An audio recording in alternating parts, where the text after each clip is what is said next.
and simulation educator from Qasim University. I am your moderator for today's session.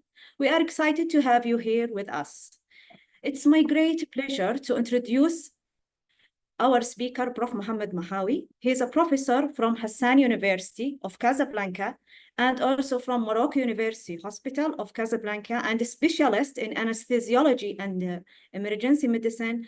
And also he's a professor at Faculty of Medicine and Pharmacy of Casablanca. And also Prof. Mohammed, he is international expert in simulation and healthcare and head of Emergency Department Trauma Center of University Hospital of Casablanca. And also, Prof. Mohammed, he is a head of Morocco Simulation and coordinator of University Degree in Emergency Medicine. And also, coordinator of University Degree of Pedagogy of Simulation in Healthcare and instructor in Digital Health. And also, Prof. Mohammed, he is author of several books and conferences and about simulation in health and emergency medicine. So Prof. Mohammed brings a wealth of knowledge and expertise. So today we will have a discuss in innovation for simulation for healthcare, which particularly relevant to this simulation week.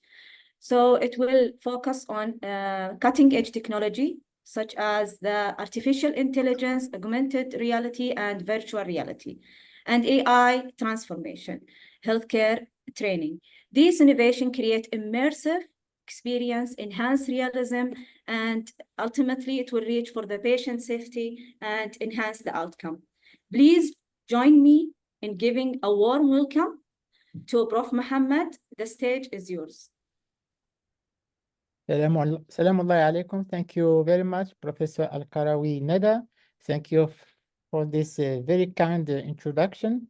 So, as you said, my name is Mohammed Mouhaoui from Morocco. I forgot to specify that I have 3 children, but simulation in healthcare is my 4th children.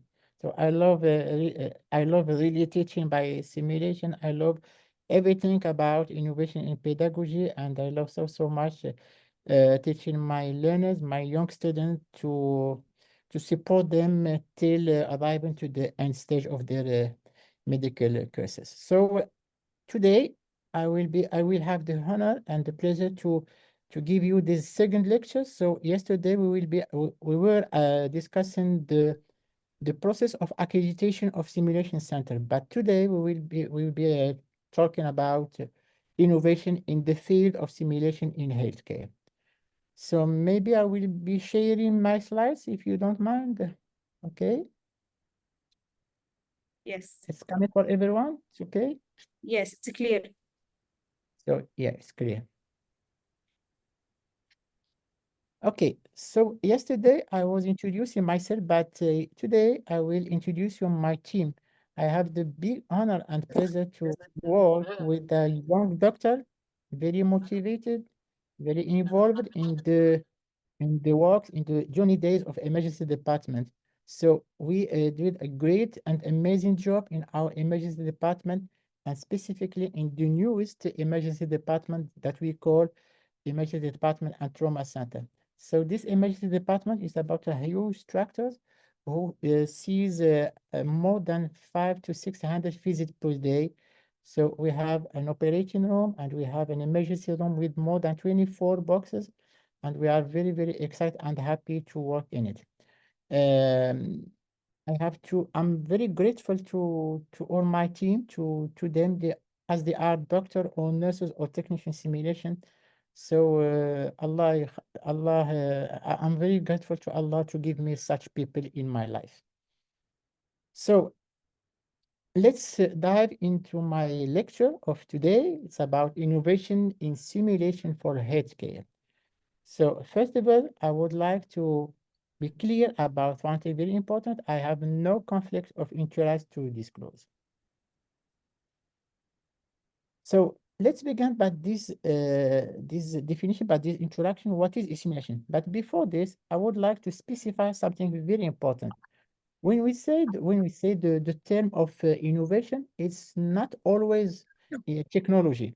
because people some maybe make some confusion between innovation and technology. Innovation may be sometimes just different approach or a creative process. So keep it in mind that innovation and technology are very different. Simulation is a technique, not a technology.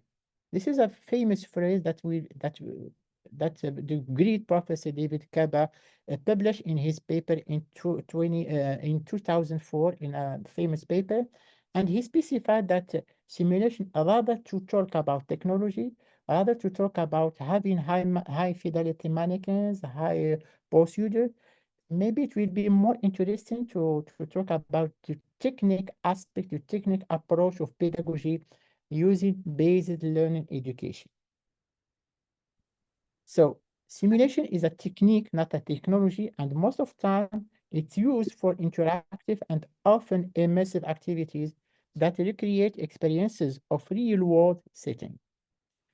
The aim of simulation is not to recreate at 100% the real life, but to be the most closest possible and to bring people to make less errors in the real life.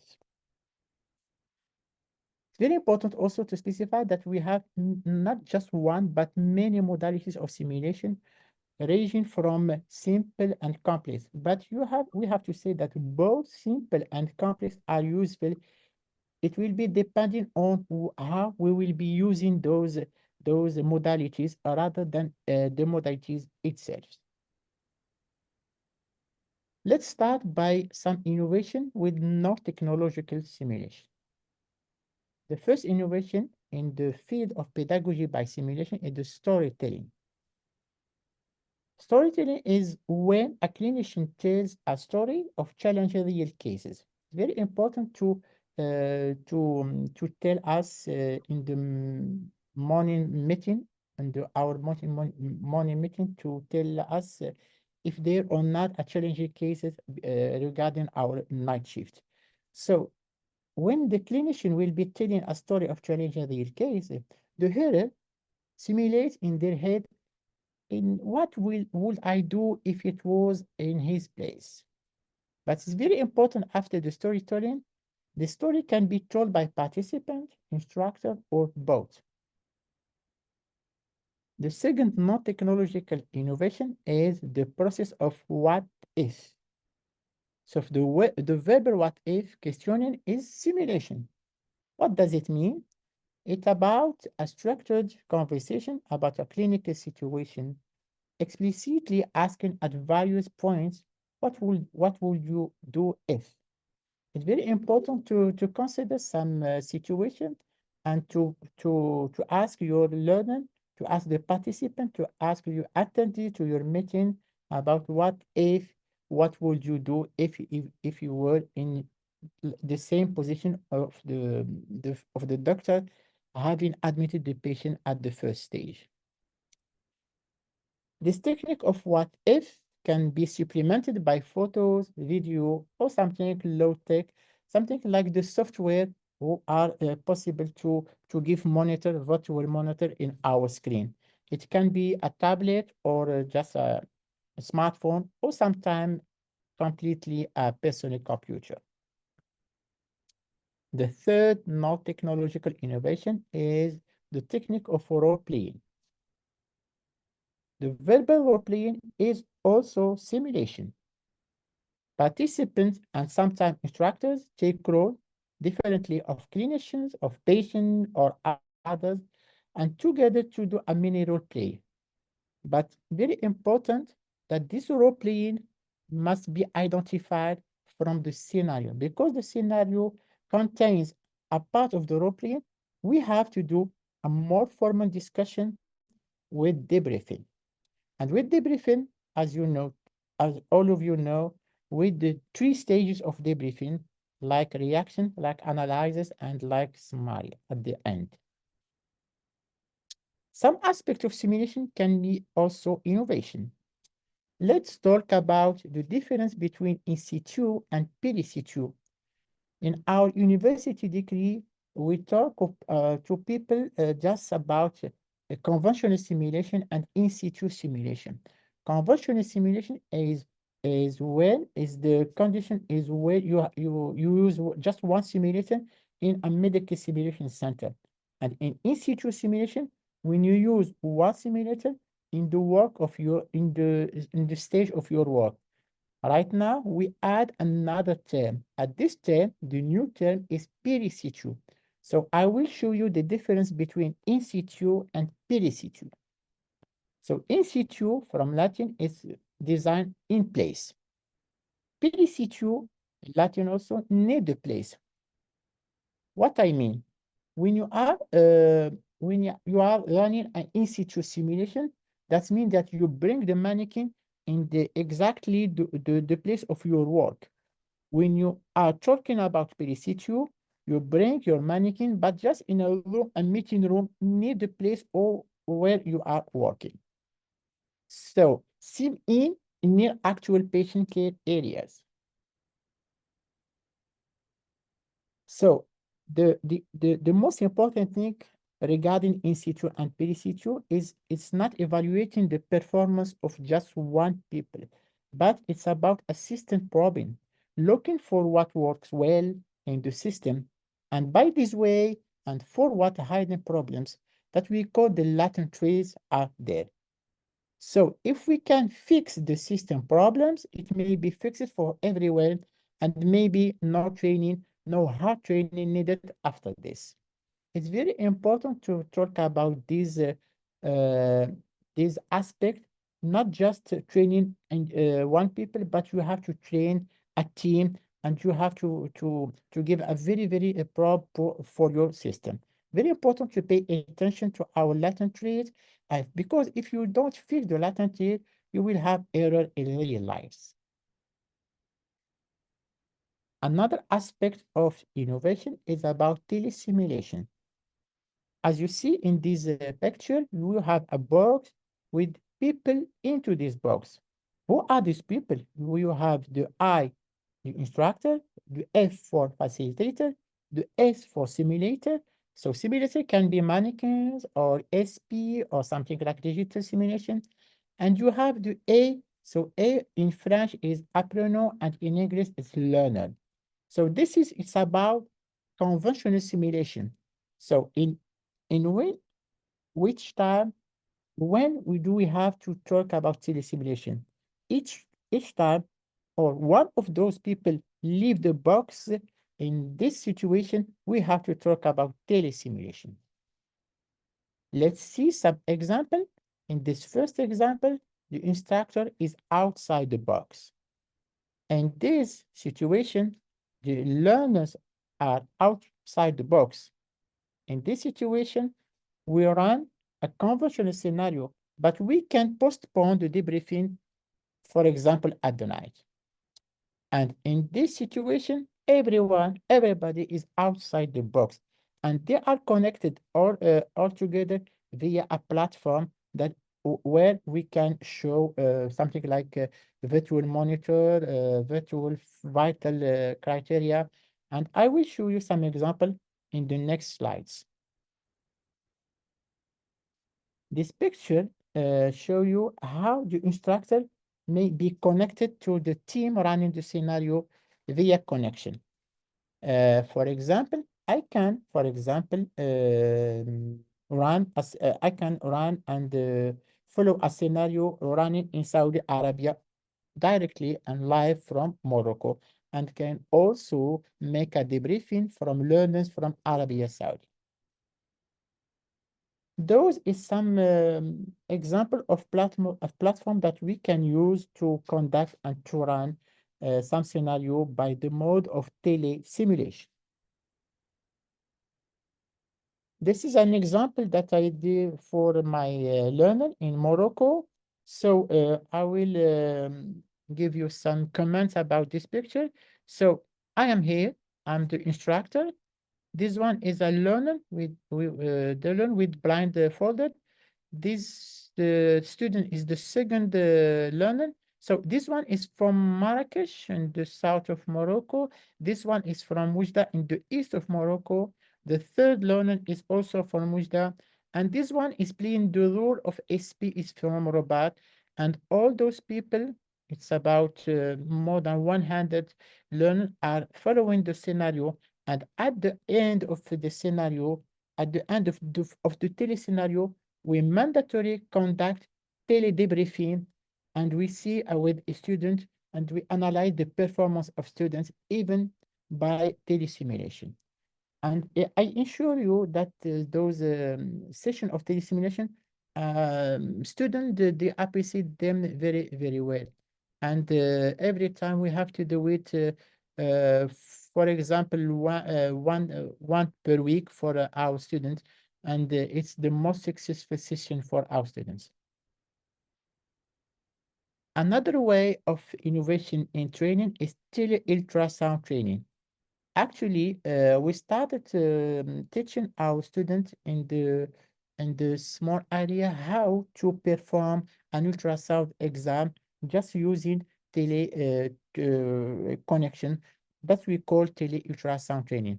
So in this way, the instructor is guiding the student from the other part, and the other part, the student by here is performing an ultrasound exam. In this case, I'm showing you how to perform a fast echography for those patients. So when I say fast, I'm talking about focus assessment ultrasound for trauma.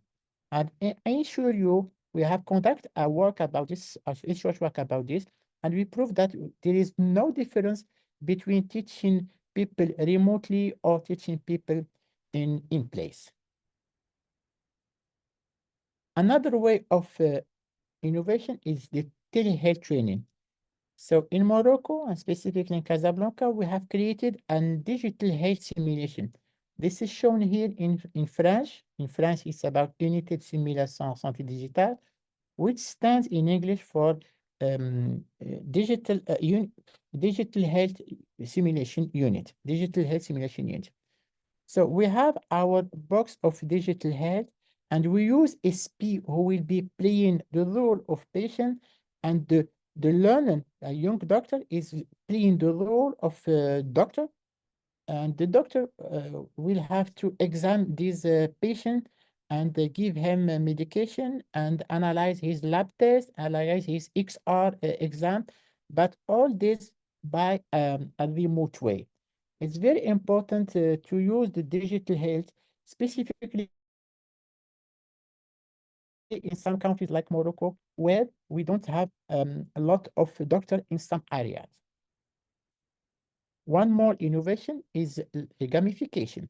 So gamification is about using the principle of a game and to apply those principles into pedagogical approach. We have created this game in Morocco, and as you can see, it's a little bit like the famous game Monopoly. So this board game, we call him Big Life. So Big Life what? Why Big Life? So life stands for saving lives, and big stands for the concept of Pygmalion. So Pygmalion is something like when we trust in the ability of a student to be the best, and surely this student will be the best for sure. Another innovation that we developed in Morocco is the use of the serious game. So both serious game and gamification, both serious game and the board game, the two of this concept um, contains, it's a part, it's very important part of the gamification. So mainly when we talk about the gamification, using some learning with games. So when we talk about gamification, it can be using board game, it can be using escape game, still in the field of pedagogy, but sometimes this gamification can be via a digital way that we call the serious game. One more innovation is the use of those smart boards, and those smart boards show you how to use, how to develop, how to increase your clinical reasoning using a platform that we show you, that we show a virtual interactive patient. In this case, the learner, the young doctor, has to conduct a scenario and conduct a scenario to give the best exam, to ask for the best lab test, and he can even give the best medication and to give intervention to save the patient. At the end of each scenario, the learner has to make the right diagnosis, and at the end also a screen with debriefing with some points in green, some points on orange, and some points in red. It will be depending on the performance of this learning regarding this example. So let's move now to the real innovation. But one more thing, one more again, I have to specify, please keep it in mind, innovation is not always technology. As you said, we can use the innovation by using low-cost methodology, like we seen. Specifically, when you use game to learn, it's a very big innovation. Now, let's move to an innovation using technology. The first one is XR. So what is XR? What is XR about? XR stands for extended reality. It's something like fully interactive. So when we say XR, it's both of virtual and or augmented reality. Some people uh, maybe talk about mixed reality, but really in the field of pedagogy by simulation, maybe we can keep just so those both of trend, virtual and augmented reality.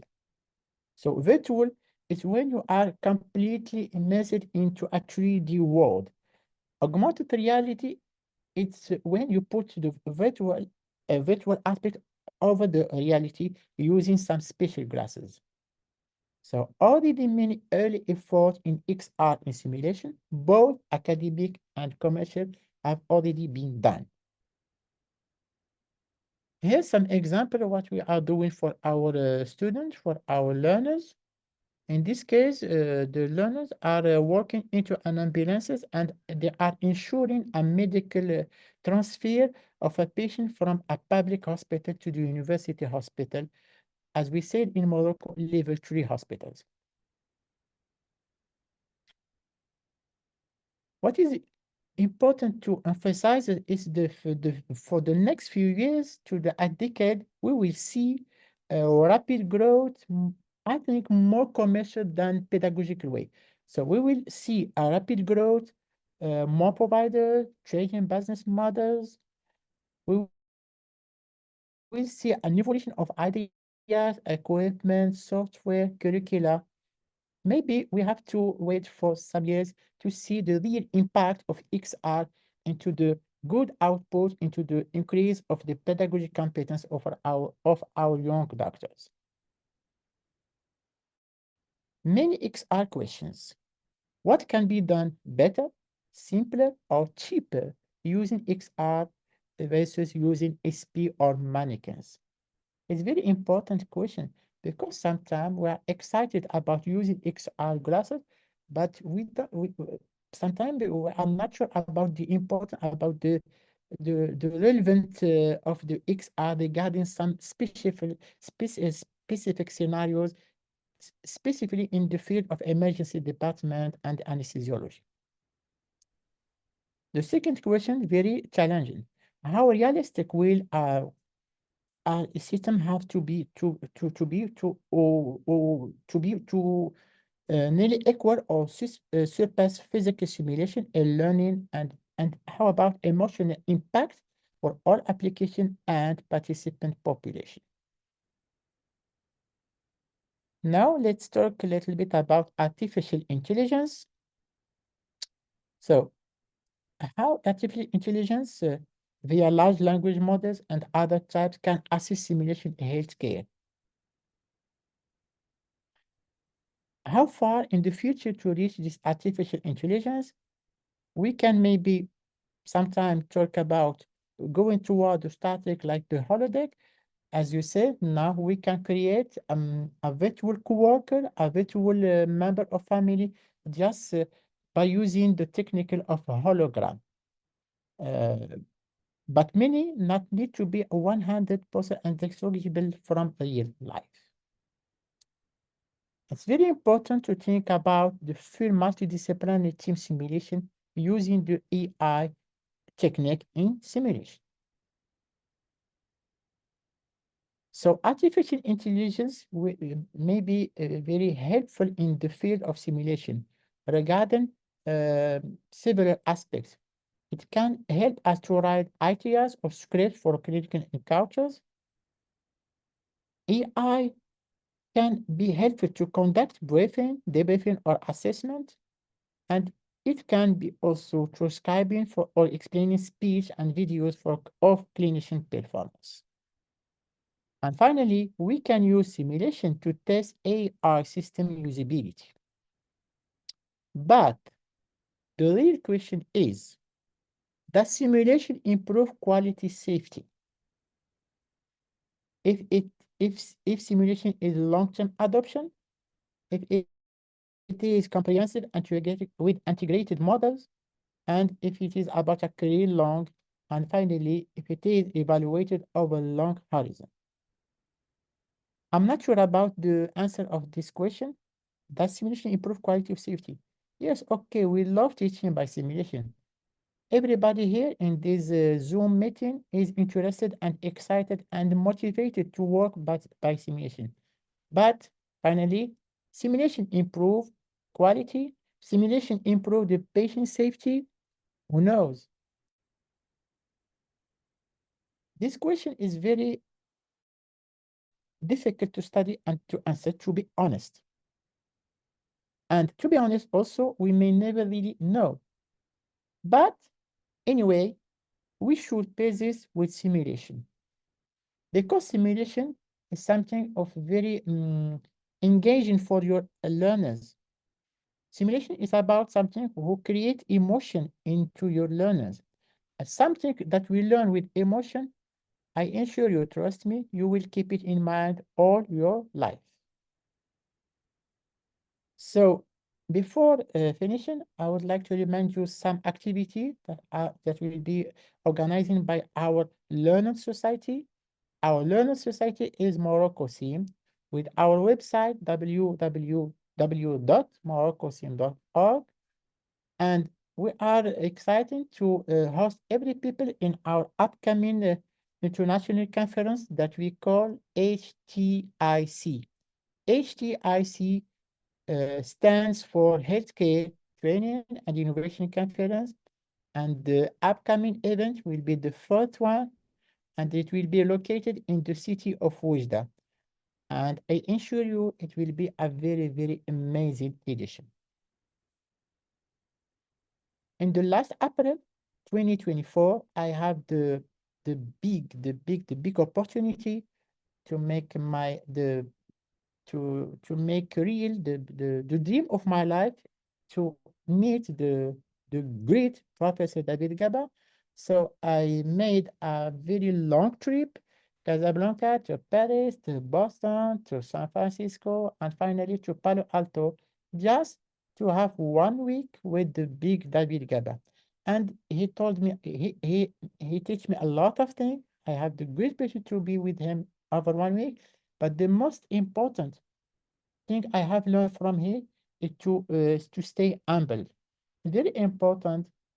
Whenever you reach as level, you have to keep, as we say in French, to keep the faith and the land, and to give your teaching way by the heart. Put your heart into what are you doing, and you will be surely innovating. And he told me something very important. He told me, whoever saves a life is a thief, they have saved humanity. And the surprise for him, he didn't know, he was not aware that this phrase is uh, something that we have in the Holy Quran. In the Holy Quran, we say all the time, وَمَنْ أَحْيَاهَا فَكَأَنَّمَنْ أَحْيَا النَّاسَ جَمِيعًا. And when I told him this, he was very, very surprised about this. So this is my closing slide. We can keep connection via my mail. Mohammed.Mouhaoui, UNEIVIH2C.MA. You can also scan my QR code and to get connected via my LinkedIn profile. Thank you very much. So I will be happy to see your question and to give answer. Thank you very, very much.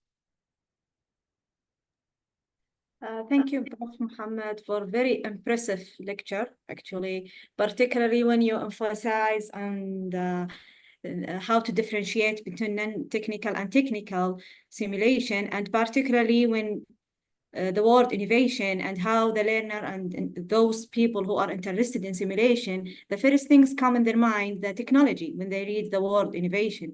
And this is really a good, really good point to be highlighted in this lecture and to give them, another direction of innovation in simulation. So thank you so much.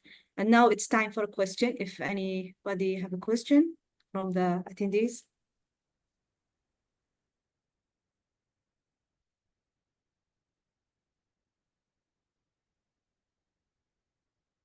If they don't give question, I will give one.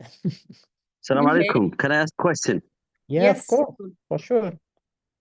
Thank you, Prof. Muhammad. I think this is a really good presentation. I have learned a lot, and you have listed a few innovation and simulation, patient safety, education, and outcomes. So out of these simulation innovation methodology you have listed, what's the highest educational significance you could get out of these methodology? So what's the highest educational significance you think it's worthwhile out of these innovation methodology you have listed? The second question,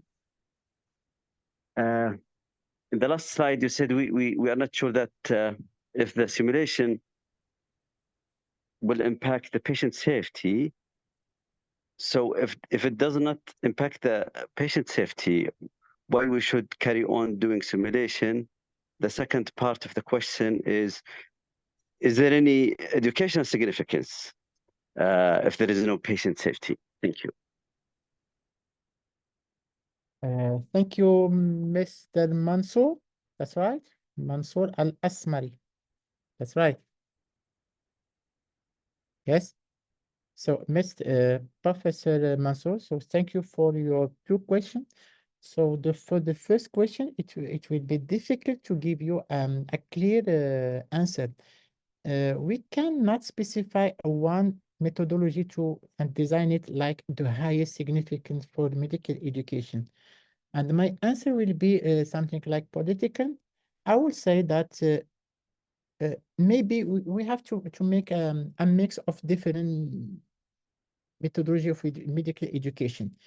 We have to think about a curriculum. We have to think about designing a good curriculum, and this curriculum will be combining one or several of those methodology that I have shown in my presentation.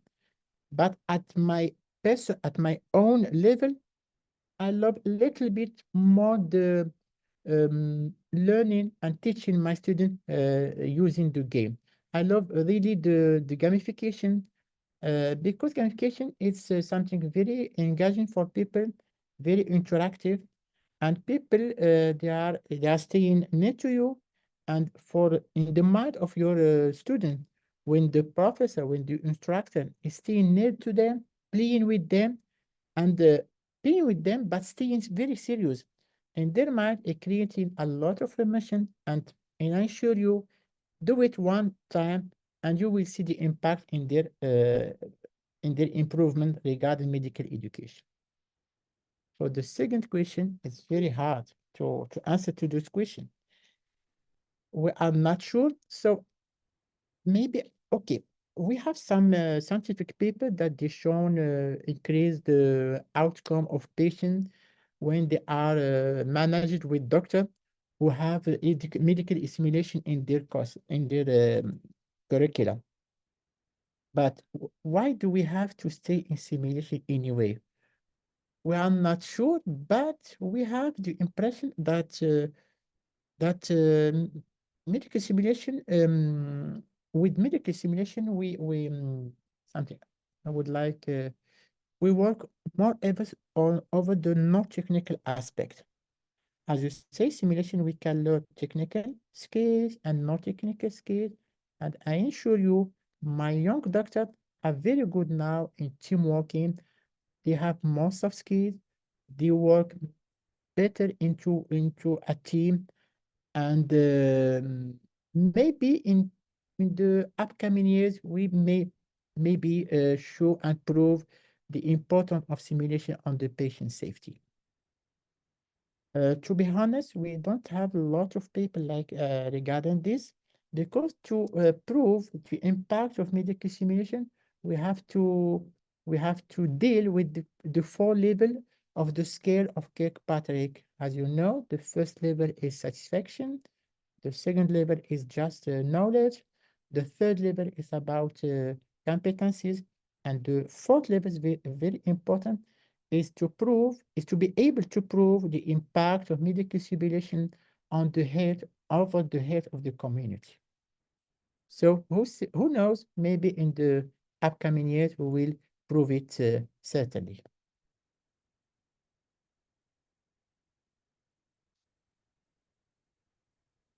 Okay. Professor Nada? Yeah, thank you, Prof. Is there any another question? Just feel If free. may, Yeah, if I may have a follow-up question, if the time allows. yeah, yes, Yes, please. yes. Prof. Mohammed, from your answer, I noticed that one of your preference is a gamification for the learner. Yeah. And I wanted to learn from your experience, as long you have used it. I haven't used it actually in adult learning, but from my perspective, I think it's a yes pedagogical methodology. It might help, but I'm not sure if it works well in andragogy. So I'll summarize my question so we get focused. Yeah. How is the retention after using such a methodology? Thank you. Okay. So as I said, Mr. Mansour, I specify little preference for gamification. I use gamification for my students several years before, and I ensure you with a high impact. We already done a lot of research work about this. So in my experience, we don't do gamification for all aspects of medicine. I'm the head of the emergency department, so I receive students of medicine for the rotation, and the rotation it's about 6 weeks of rotation for my students of medicine. So the gamification lasts something about just one session of 2 to 3 hours, and when I did see gamification, it's at the last week of the rotation. That's mean what? That means we cannot learn just with gamification. We have to do a lot of workshop before, a lot of conventional scenarios, a lot of conventional simulation, and gamification came at the end of the stage. So don't just what I about to say. Something like, if you use a lot of gamification, it will be not helpful for people. It will be not impactful. So you have to use gamification, but into a curriculum, but not a lot of session. You have to use the amphitheater courses, the workshop, the simulation, and at the end, you can use gamification. In my experience, one more thing to specify, I use gamification via both way. I use the gamification physically with my student, but I use a lot of gamification with a remote way with all students coming from Morocco and sometimes everywhere from the world.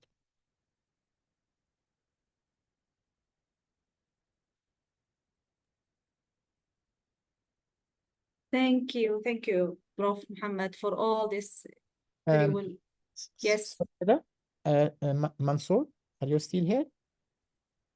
What I Yeah, will say, that's Dr. Mansour, yes. yeah.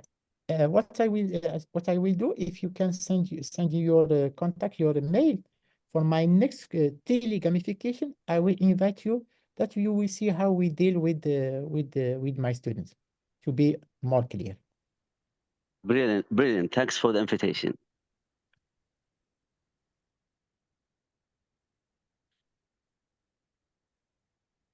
Okay, I think we are reaching the end of the session. So I would like to thank you, Prof. Mohammed, and we are really lucky to have you again in this, educational lecture series for the simulation week. And also, really, we have learned a lot from your lectures, and you give us a lot of things to find out later and search and analyze, and some, practice we need to look at again and to improve it. So really, I would like to thank you, and we are so glad to have you and to know you in our Saudi Society for Simulation. Thank you so much. Thank you, Professor Nada. Pleasure is mine, and I hope see you in the upcoming event of the Saudi Society for Inshallah. in healthcare, Inshallah. inshallah. Really, we شكرا are people جزيلا. that. بارك الله فيكم. شكرا Thank you. جزيلا. As-salama. Bye-bye.